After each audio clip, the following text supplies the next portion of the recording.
General Motors is the only one of the Detroit three to take a two-brand strategy with its pickup trucks. Of course, you have the Chevrolet Silverado, and then you have this, the GMC Sierra. Now, in the United States, GM says about 80% of those pickup trucks sold are Silverados and only 20 are Sierras, which really begs the question, is the Sierra even worth looking at?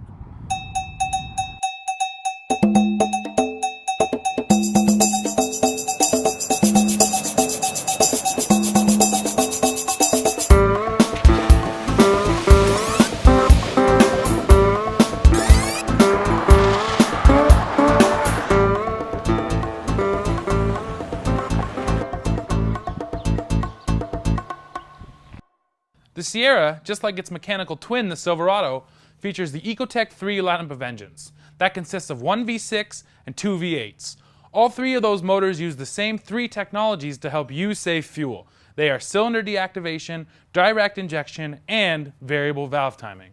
That V6 pumps out 285 horsepower and 305 pound-feet of torque. Bump up to the 5.3-liter V8 and you'll get 355 horsepower and 383 pound-feet of torque. Finally, sitting atop the range is a 6.2-liter V8, good for 420 horsepower and 450 pound-feet of torque. Pricing for the Sierra kicks off at $25,085, but can quickly climb north of $50,000 when you check just a few option boxes.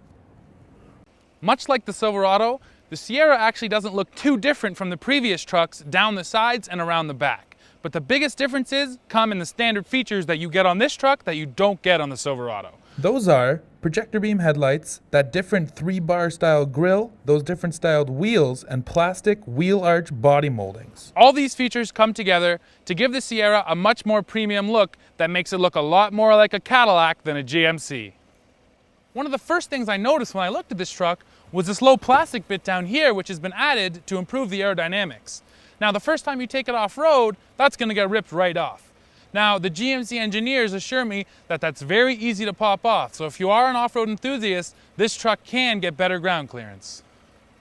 So when it comes to the interior of this truck, GM really knocked it out of the park, especially when you compare it to the old Silverados and Sierras. When GMC designed this interior, they definitely took a keep it simple approach. There's large buttons with large writing on it, big toggle switches, and the IntelliLink infotainment system is the same way. It's easy to figure out at first glance, there's no confusing buttons, it's responsive. Really, I can't find anything to complain about when it comes to the controls in this Sierra. And I have to give a special mention to the trailer brake controller and the all-wheel drive controller, which are located up to the left of the steering wheel. And a lot of other trucks are located down low and kind of fumbly places which can be hard to reach, especially in an emergency if you need to bring that trailer back in line.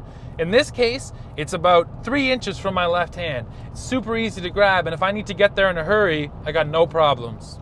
So if I do have one thing to complain about, it's this. GM did a great job of differentiating their trucks on the outside, but on the inside, there's really only this GMC badge that lets me know I'm driving the Sierra and not the Silverado. Now, yes, I understand they come from the same company and realistically they're the same truck, but it would be nice to get something a little more special in this Sierra so that if I'm the Sierra buyer, I'm going to get more bang for my buck.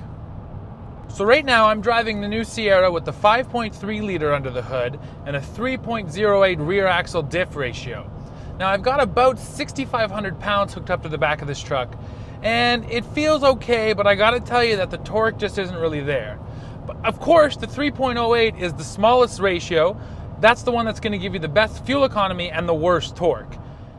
With the 3.08, I'd say it's pretty much a weekend warrior truck. If you have a fishing boat, maybe a jet ski, something that's maybe 3,000 pounds, this is gonna be the right axle ratio for you because you're gonna maximize your fuel economy and you're gonna get decent torque out of it. With a trailer around 6,000 or 7,000 pounds, however, you're definitely gonna wanna bump up to the 3.42 rear end.